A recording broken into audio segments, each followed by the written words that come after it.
Hey, good morning, North Central Bibleland team. I hope you're having a great day so far. I just wanted to give you a brief update about some of the security stuff that I teased, I think about maybe a month and a half ago. As you know, the reality of today's world is we've just got to be even more and more diligent in terms of making sure we have a safe place for all of our kids and our families here. And we are in the process at Oak Hills Church as a staff of going through some different trainings and things like that.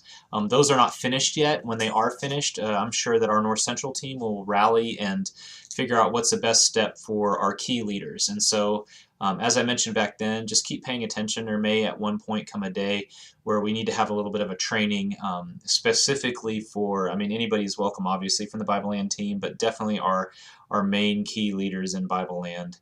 Our main lead teachers, stuff like that, coordinators, whatnot. So stay tuned for that. We don't have any more info on that yet, but just have it on your radar screen. But one thing we did decide to do is really figure out a way to best keep our Bibleland rooms secure, specifically the entire hallway.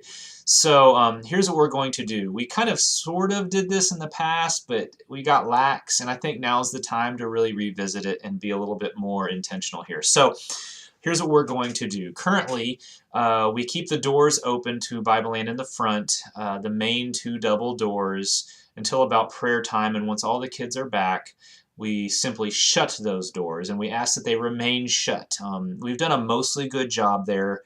I have noticed on occasion that they're open. Usually it's probably because a parent walked out or something like that and didn't realize they left it open, didn't know it was a requirement. So I will be sharing with them a video here today as well, letting them know about these new policies I'm about to bring up. But what we're going to begin doing is we're going to up the ante.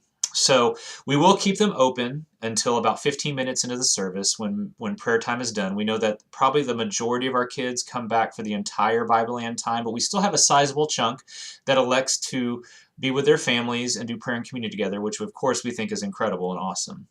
So when that is done, either myself or a coordinator like Becky Hicks or even our security guard or host team, they're going to be instructed that the Bibleland door needs to be locked. It is a knob. You just lock the knob. I realize that is not the most secure thing in the world, but it's better than nothing. We're going to have that knob locked, okay?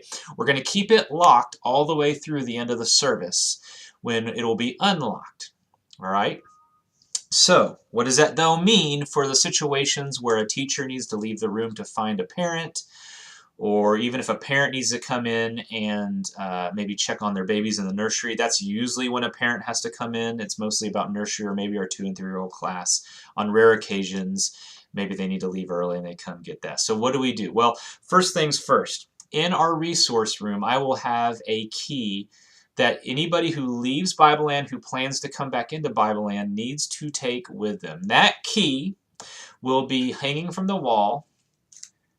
Here it is, and it is attached to, and if you know me, you know this is appropriate, it will be attached to a Tron disc.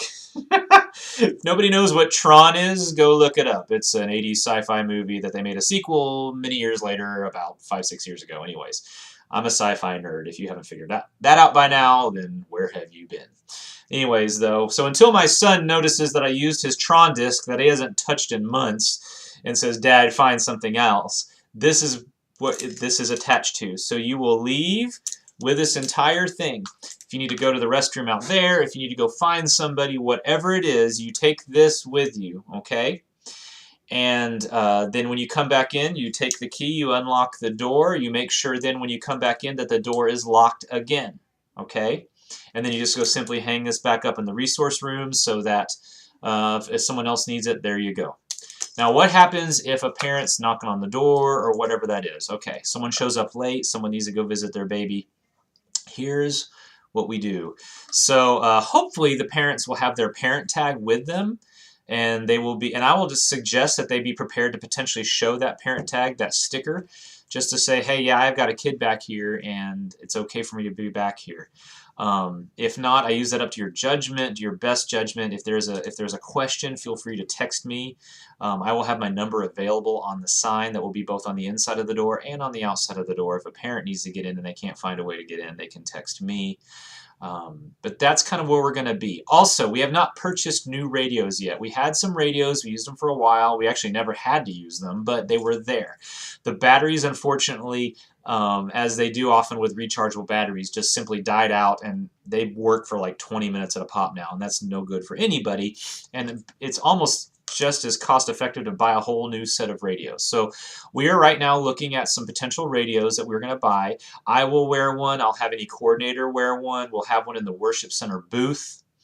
We will have one left always in the Bibleland gathering, and we will probably also have one in the resource room. So, or a couple of extras. They will all be on the same channel. Most of them will just simply be typical walkie-talkies, but I'm also looking into getting a few, just a couple of them. Oh yeah, our security guard will also have one. That's very important. That have the little earbud or something, so we'll look like a bunch of Secret Service agents. But that way, people won't be bothered. If by the noises of it going off and stuff like that, if someone's talking, and sometimes you even get like air traffic control traffic, that's been a little weird. But we're going to be working on this, so if you hear any questions from anybody, just always say, hey, we're just trying to keep everybody as safe as possible, and that's all this is about and all we're doing this for. So if you have any questions also, you can email me at any time. So keep posted for any updates we might have. Remember though, lock those doors 15 minutes into service or so. Take this with you if you need to leave for any reason. And as always, the back door remains locked, and the only way you can get in is with a key card. So if you're leaving, I recommend you use the main doors and just shut and lock those. All right? Thanks so much for making great efforts due to that. And again, thank you for all the hard work you do, showing up early, having the rooms ready. Always, always, always a blessing. All right? Hope you have a great weekend and end of the week coming up.